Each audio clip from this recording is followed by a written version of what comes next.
Texting! Whether you like it or not, we all do it. Even your old-ass parents finally bit the bullet and know that a text is quicker than a phone call if they actually want to talk to you. But texting is hard, man! Women's. The anxiety induced from trying to compose the perfectly light yet simultaneously quippy text message has been known to send people into day-long emotional tailspins. Although texting was initially designed to be a convenient and efficient mode of communication, it has actually devolved into yet another way for us to waste time and simultaneously enjoy crippling social anxiety. We spend so much time analyzing every word, worrying how it will be perceived, and this anxiety has actually started to affect other areas of our lives, like our personal communications and even our relationships.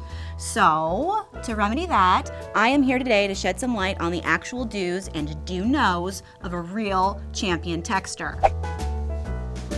You might remember this article from the Washington Post about the use of periods in text messages that recently made its way around our Facebook feeds. A research team at Brigham Young University concluded that people who use periods at the end of messages are perceived as being less sincere. To reach this completely unsurprising conclusion, the Mormons showed their test subjects a series of messages both with and without periods and found that when the reply was followed by a period, subjects rated the response as less sincere than when no punctuation was used. So basically, science says that we need to stop using periods in our text messages or run the risk of being mean and petty and losing all of our friends because no one likes us and they've blocked our mean, petty, mean phones from their nicer, more cordial phones, and we're never going to see them again and we're going to die alone.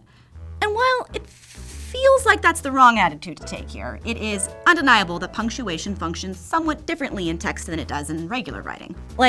If someone were to text me, okay, period, I would actually take that to mean that nothing's okay, at all. Exclamation points are another fun tool you can use to play with tone, especially if you're worried about sounding like a dick. People love to use exclamation points in text. Our anxiety has produced a collective fear of rudeness and a simultaneous tolerance for inappropriately eager reactions.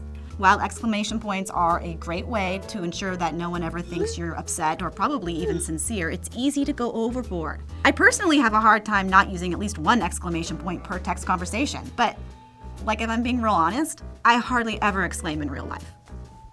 An exclamation point is supposed to indicate an exclamation, to be literally shouting with excitement. Are we really that excited about our dinner plans? Drive safe! Parking!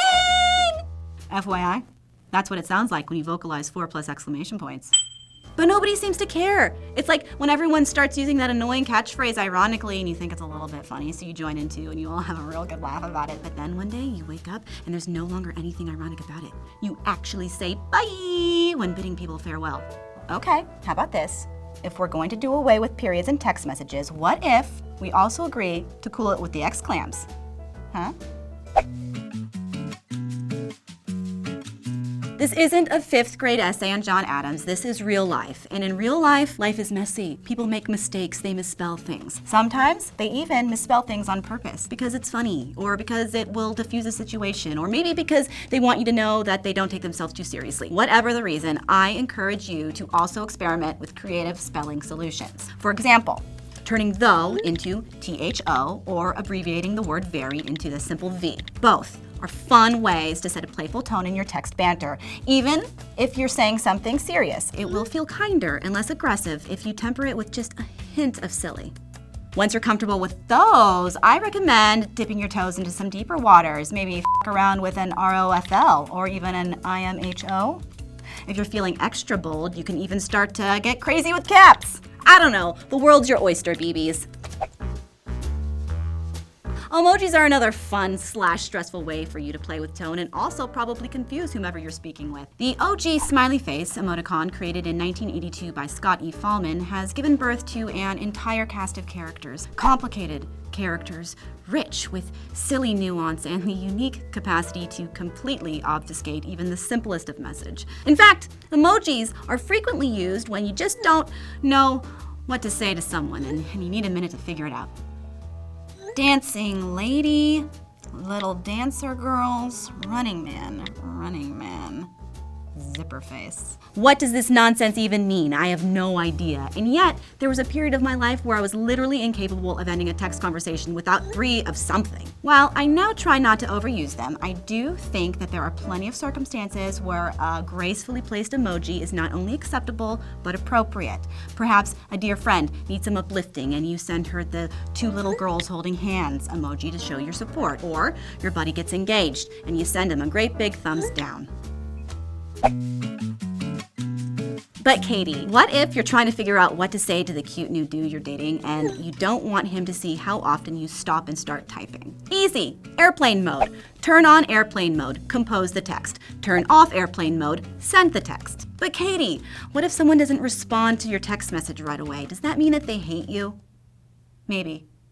But Katie, what if I don't want to seem mean in an email? Can I add some extra exclamations and maybe a smiley? No, no, no, Mo. This is the whole problem. We are losing sight of the fact that we have a whole, rich, beautiful language at our disposal. Thousands of them, actually. If you simply take a moment to articulately express yourself, you won't need to rely on cheap gimmicks. And no, your boss does not hate you just because he didn't put a smiley face at the end of the email asking to see you in his office later this afternoon at 5. You're probably fired, though. But Katie, does any of this actually matter? Yes, especially the part I just said about keeping it out of your work email. Also, a recent study conducted earlier today by me and my gals has concluded that your texting style is becoming yet another factor in how we choose friends and romantic partners. If your text styles don't jive, odds are good that your relationship won't either. Hopefully, this knowledge can help you manage whatever text message-related anxiety you may be experiencing. Although, have you ever considered why you're having so much anxiety? What is that about? Do you really expect someone to get back to you right away? Are you sure you're not projecting because you secretly feel that people don't like you? I don't know.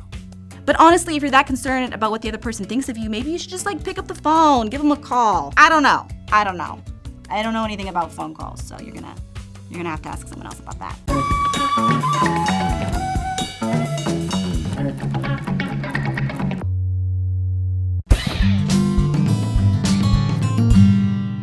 Hey guys, thanks so much for watching this video. Please like, share it, subscribe. Those are the important things that I'm supposed to tell you to do. Also, I'm curious. I want to know what emojis do you use? How do you emoji? What's your sitch? Hit me up, yo.